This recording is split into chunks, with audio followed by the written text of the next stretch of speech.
Em nome do Pai, do Filho e do Espírito Santo. Amém. Amados irmãos e irmãs, é com muita alegria que nós estamos aqui para juntos estudar e meditar o Evangelho que a Igreja nos apresenta para o quarto domingo do Advento. E o texto de hoje se encontra lá em Mateus capítulo 1, versículos 18 até o 24, que nos diz assim: A origem de Jesus Cristo foi assim. Maria, sua mãe, estava prometida em casamento a José. E antes de viverem juntos, ela ficou grávida pela ação do Espírito Santo. José, seu marido, era justo e, não querendo denunciá-la, resolveu abandonar Maria em segredo. Enquanto José pensava nisso, eis que o anjo do Senhor apareceu-lhe em sonho e lhe disse: José, filho de Davi, não tenhas medo de receber Maria como tua esposa, porque ela concebeu pela ação do Espírito Santo. Ela dará à luz um filho, e tu lhe darás o nome de Jesus, pois ele vai salvar o seu povo dos seus pecados. Tudo isso aconteceu para se cumprir o que o Senhor havia dito pelo profeta. Eis que a virgem conceberá e dará à luz um filho.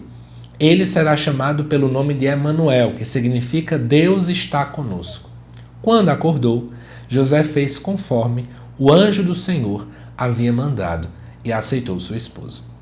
Amados irmãos e irmãs, eu quero chamar a atenção para vocês para a primeira frase que aparece aqui.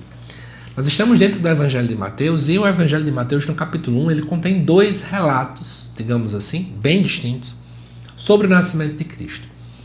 No primeiro, que é a genealogia, que a gente vai inclusive ver ela no Natal, vai aparecer do versículo 1 até o versículo 17, que mostra toda uma árvore genealógica para poder realmente, inclusive, nos evidenciar que Jesus é descendente de Abraão. A genealogia começa lá em Abraão e chega até a figura de Jesus. Mostra que dentro dessa genealogia tem Davi e por aí vai. E o que acontece? Naquele aspecto, especialmente para poder mostrar a humanidade de Cristo, né?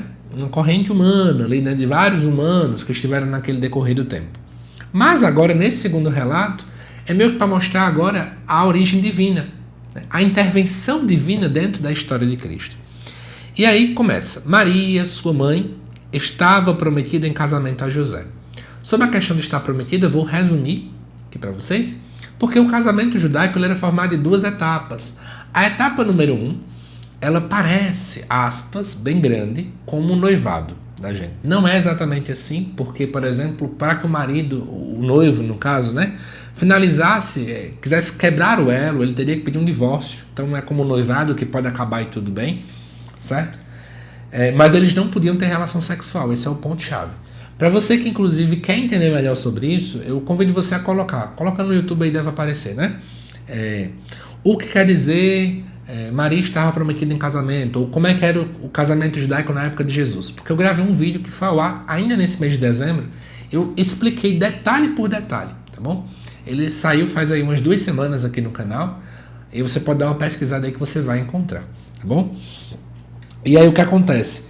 Diz aqui que Maria estava prometida, o foco é para mostrar que ela não podia ter relação sexual com a figura de José, e aí diz, antes de viverem juntos, ela ficou grávida pela ação do Espírito Santo. Ponto. Esse é o ponto-chave. E aí José, e agora o nosso olhar, a câmera sai de Maria para a figura de José. José, que era seu marido, agora você entende porque a expressão é marido, porque o primeiro passo desse compromisso de casamento era um passo que, embora não tivesse relação sexual, mas era um passo importante, né? Então você não ia acabar com aquela pessoa de qualquer jeito. Por isso que o nome já é marido. Ele era justo.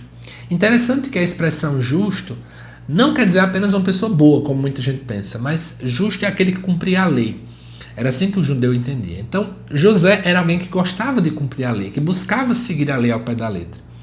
E aí ele sabia que a lei dizia o seguinte, lá em Deuteronômio 22, versículos de 23 até o 24, diz que uma mulher que era encontrada grávida, ela era condenada a adultério. E tinham casos específicos que levavam ela até a ser apedrejada, como por exemplo acontece lá no Evangelho de João, no caso da mulher que foi pega em adultério, que queriam apedrejá-la de acordo com a lei de Moisés. Então José, vendo aquela situação, ele sabia o que era para ser feito perante a lei. E aí ele precisava pensar, né? O que é que eu tenho que fazer aqui agora? Primeiro, existem pessoas que vão defender, até santos da igreja defenderam, que talvez José desconfiou de fato de Maria, né? No segundo lugar, alguém diz assim, olha, ele até de certo modo desconfiou dela, mas o ponto-chave é que a misericórdia em José falou muito mais alto. E aí, naquele momento em que a misericórdia em José falou muito mais alto, ele pensou, se eu abandonar Maria em segredo, talvez me condenem, talvez achem que eu tive relação sexual com ela, mas foi eu que abandonei, eu que vou sair por errado, né? Então, várias perspectivas poderiam ser refletidas neste aspecto, né? Então, ele teve muito mais misericórdia, ele estava pensando no meio menos doloroso, onde Maria ia sofrer muito menos.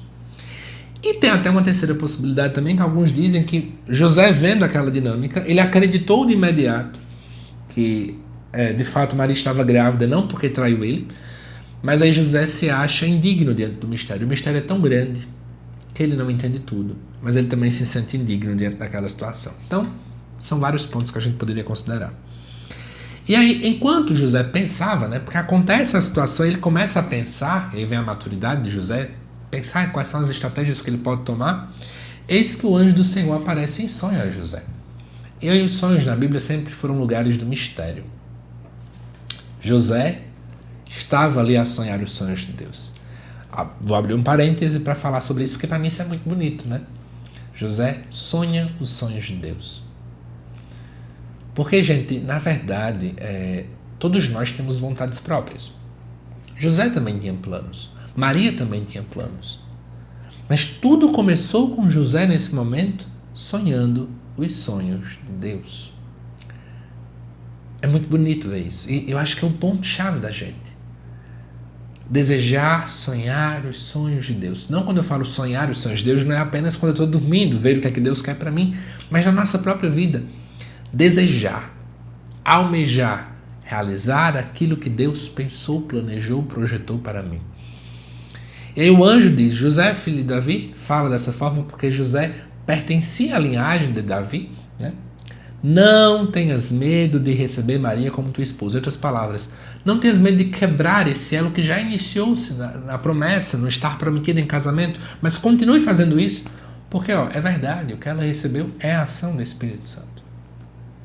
E aí, o anjo começa a falar, né? Vai dar à luz um filho, é você que vai dar o nome. Era importante que José desse o nome, porque quando o pai dá o nome, tanto o pai reconhece que é filho dele, como também a descendência passa para o filho dentro dessa situação. E aí, Jesus, porque significa Deus salva, ele vai dizer, tudo aconteceu para se cumprir o que o profeta já havia então ali anunciado. E aí, cita que é a primeira leitura que a gente já leu, né? Isaías 7. Quando acordou, José fez exatamente conforme o anjo havia mandado e aceitou sua esposa. Nós vemos aqui José automaticamente cumprindo aquilo que é a vontade de Deus. E aí eu anotei aqui algumas coisas agora, depois que a gente já entendeu essas nuances, para a nossa reflexão. Acho que a primeira coisa é refletir que Deus ele entra no mundo em silêncio. Deus não entrou com muita pomposidade, fazendo muito barulho, mas ele entrou em silêncio, né? Que bonito isso. Deus que age nesta simplicidade.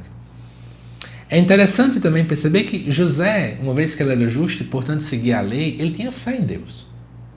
Mas, gente, a fé não acaba por eliminar os dramas que nós vivenciamos. Não acaba por eliminar também o sofrimento que a gente passa na nossa vida. Mas a fé, ela dá sentido àquilo que temos feito. É importante porque muita gente acha que ter fé implica em nunca sofrer, em nunca ter uma depressão, em nunca ter uma ansiedade, em nunca passar por um problema de ordem mental, mas não tem nada a ver isso com a fé, sabe?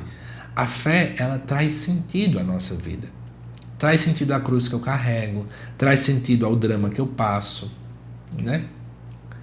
Outra coisa também que a gente pode também trazer pra gente é que José, de algum modo, ele acaba sofrendo em silêncio. Imagina aí, ele amava Maria, e aí naquele momento ele sofre porque ele não entende o que está acontecendo. Ele também fica a pensar, será que realmente ela me traiu? Né? Ou por que Deus então fez isso com a gente? A gente queria ser uma família normal, podemos pensar até por aí também. Mas ele não acusa. Ele resolve perder, talvez, perder alguns projetos dele a priori, para buscar salvar Maria. Olha que coisa bonita, isso é um amor de verdade. É aquele que acaba perdendo muitas vezes para buscar salvar o outro. É muito bonito ver isso na figura de José. E até como perguntas para a gente, antes de eu fazer umas ligações finais com o Advento, Será que a gente já quis fugir em segredo de alguma coisa na nossa vida? E quais são também os nossos medos, né? Porque José também tinha medo. E o anjo chega, não tema, José, não tenha medo de receber Maria como sua esposa. Eu acho que também vale para nós hoje quais são os medos que também nós vivenciamos. Quais os nossos terrores, quais os nossos anseios que permeiam aí a nossa existência. E como ligar esse evangelho com o advento, que eu acho que é importante a gente colocar isso como tópico, eu anotei aqui para a gente poder meditar um pouquinho, né? José estava pensando, né? E aí, esse ato de pensar em José, ele estava esperando para planejar a melhor estratégia. Advento é tempo de espera. Estamos esperando também. Acho que vale a pena fazer essa ligação importante. Todo momento de espera também é tempo de silêncio. José não falou uma palavra no Evangelho. Ele apenas sonhou os sonhos de Deus. Ele apenas escutou. Somos chamados também a ser como São José. Silêncio que escuta. Silêncio que tenta observar os sonhos de Deus. José também obedeceu sem nenhum tipo de garantia. Percebeu? Porque no final das contas ele não tinha como nem saber se aquele sonho que ele tinha tido era uma mentira, era uma invenção da cabeça dele. Mas a fé de José falou muito mais e aí ele começa a obedecer mesmo sem ter grandes garantias. Somos também chamados a fazer isso. Obedecer a Deus sem esperar nada. E ele acaba por também, de algum modo, cuidar do mistério de Deus, né? José agora vem como guardião da Sagrada Família. Como aquele que protege Maria e protege o Filho, Jesus. Alguém que cuide do mistério.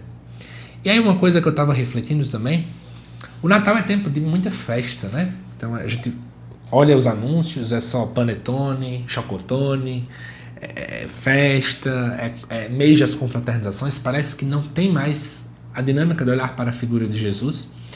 E vamos pensar um pouquinho. Quando José entendeu tudo isso, ele não preparou uma festa.